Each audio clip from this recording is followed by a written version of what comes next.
Algunos dicen que no es posible, que las cosas son como son, que no se pueden cambiar, que ¿para qué perder el tiempo? Si las cosas son así, bueno, será por algo. Algunos dicen que no podemos cambiar nada. Y sin embargo, hay gente que se resiste a que todo siga igual. Queremos gente feliz en un pueblo libre. Queremos andar hacia adelante. Queremos saltar los obstáculos.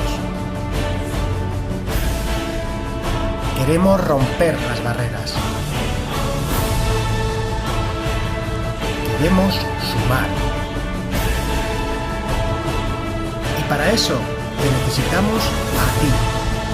A ti. A ti. A ti. A ti.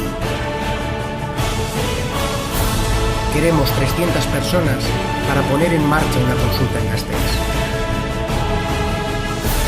Decidir. Decidir. Decidir.